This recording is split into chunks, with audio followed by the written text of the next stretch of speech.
Okay, let's leave Formula One now and quickly talk about this one. Some Nigerian athletes learned a whole lot from Doha, especially those who were actually making their first appearance at the World Championship. So, True. Shade Olatoye. Olatoye is one of those Did you athletes. follow our events? Oh, yes, I did. Shot put. I love the fact that, first off, Shadi has this fantastic synergy with Oyenkwe. Yeah. And I love the fact that when she came back, Ohio State actually welcomed her with such pomp. Even though she didn't win a medal. Yes, the way they were celebrating her, that is what it feels like to be a champion. I like the fact that she wanted to give her all. This was her very first one. She understood what she was going in there for. The best case scenario was, oh, I'll make it to the finals. Not that I was going to get a medal. So I'm looking forward to what she'll bring to the table now, because when you have people that have a very good system working for them, and you already see the team already on ground at Ohio saying that, oh, we saw what you did, and we saw what you couldn't do, and we are going to do everything to make sure you're a champion. I feel that's a champion in the making. In the making? Yes. That's a big shout from you. Oh, absolutely. It's possible because she had some very flashy moments, especially when it was up for the qualifiers and moving on from each stage to each stage. So I feel like all she lacked was that extra zing that those ones that are veterans in Doha know how to get, that extra grit. She will get it. She has a system on ground. And you know what, Nigerians already love her. So, Shade, good one for you. Yeah. Okay, let's hear from her now what she's actually learned from Doha and how she intends to improve before the Olympics, knowing that this happens to be her longest season. She's never had any tournament in October before. There's always a first for everything. So definitely timing and being able to kind of trust your technique. My technique kind of fell apart a little bit within the competition, but I definitely held my poise. So just kind of like being there with, you know, world-class throwers, and I know that I can compete with them, really just gave me the confidence that I need for the next upcoming season. The season was kind of a long one as I started in December. So being able to peak at the right times towards the end was a little harder, as this was like my first time actually continuing my season all the way to October. So just, you know, I'll be able to rest and regroup and get ready for my 2020 season. All right, let's leave athletics now and come home and talk about the Nigerian Women's Premier League. The Pro League, of course, we have 4 teams that are still in contention to get into the Premier League. The Pro League, our playoffs is on, and the final games is going to be today. So we have the likes of Pelican Stars and Moje Queens, Olori Babes, and also Police Machine. So it's going to be a tough one for these ladies as they try as much as possible to gain promotion to the Nigeria Women's Premier League. Pelican Stars and Moje Queens will be in action, kickoff time 1 p.m. Olori Babes and Police Machine will also be in action at 3 p.m. So the thing is, the 4 of them are still in contention, except the fact that you have a team that already have 6 points from 2 games. That's talking about Olori Babes, the way it stands. Pelican Stars are 3 points from 2 matches. So it's going to be difficult for them to also, you know, get in, just win, and you get in. Police Machine, 2 games. Yeah. Calabar Girls. Yes. Calabar Girls. Moje Queens, 2 matches after 2 games. 0 points from 2 games. Yeah, so the that's the whipping one. girls The whipping girls. More like it's going to be hard for this one to even get anything at all. But then the way it stands, it could just be anyone. It's just 2 teams that you want that will join the big girls in the top flight. Yeah, if there's going to be any upset, it might just come out from Police Machines doing the impossible, because Olori Babes, I've been following up their trainings, their games over this season or lack of season, according to some people, and they've been managing to get a lot of friendlies. It didn't matter whether it was with guys or whether it was with, you know, street teams or otherwise. And you know, when you keep on playing, it doesn't matter who you're playing, it makes you match ready. And I like the fact that Olori Babes have been up to their name. But I feel like also, since I passed through Agege, I had some conversation with the Police Machine girls. And in fact, those were the girls we were strolling with when we were leaving the stadium. So I feel like for the sake of sentimental reasons, I would like Police Machines to just do it, because it's been long. We saw three female teams from Lagos. I mean, Bolore did it with his girls, Stream Stars, this scripting. So it will be fun to see. Police Machines. It will be fun to see. Yeah, it will be fun to see.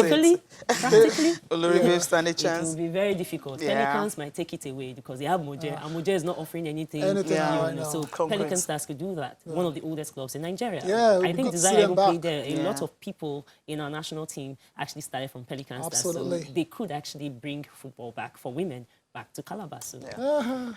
All right, then. So that's it for the NWPL promotion players.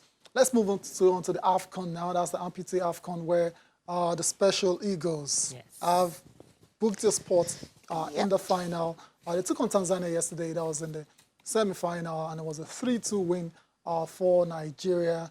And as a result, they'll be taking on world champions and host nation Angola in the final. Cecilia, I am super impressed with these guys. That's a rundown of their journey into the final. Took on Liberia, 1-0 win, 2-1 over Cameroon, goalless against Tanzania, 1-0 over Sierra Leone, 2-2 against Angola. That was the last group match.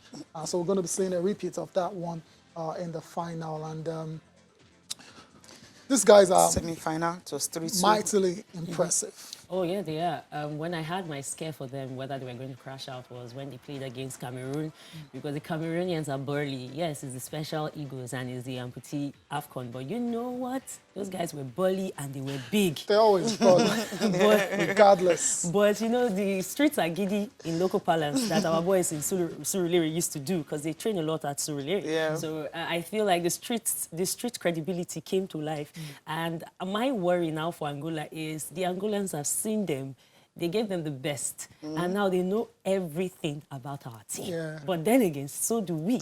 So I feel like it's going to be a stuff in your basement. I feel confident because so far we've not been hit with too many injuries, and it's been minor setbacks so far. And this particular team, I have them especially in my heart because they tend to do more without us giving them much, and they know how to exceed expectations. So good one on Mr. Edore, their biggest supporter. And you know what? I feel like for you, please, for you, let them win so that we can come back and do what we not bring the trophy right here. Do what we usually do. We understand what you're talking about. But then the good thing is that they've actually scored 10 goals so far, which is remarkable. I mean, Kelvin Kingsley scored 4 goals. Some of the scorers we have, Kelvin Kingsley, that's him right there, the top scorer. He's been with them for a long time. Kennedy Ezeji, 3 goals. Umaru Grema, 2 goals. And Oyeleke Sarafadin is on 1. So it's remarkable. That's like because 10, he normally doesn't get on the score sheet. So what I like is this one now, this particular tourney, we have more goal scorers than we normally would have for the AMPUTEE boys. So that means anybody can score. Defender can score. Midfielder can score. Maybe some goalkeeper will score. All right, when it comes to penalties or something.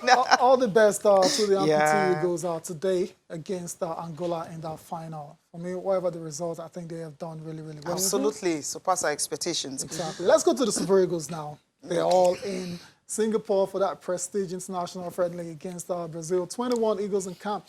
There's a full house.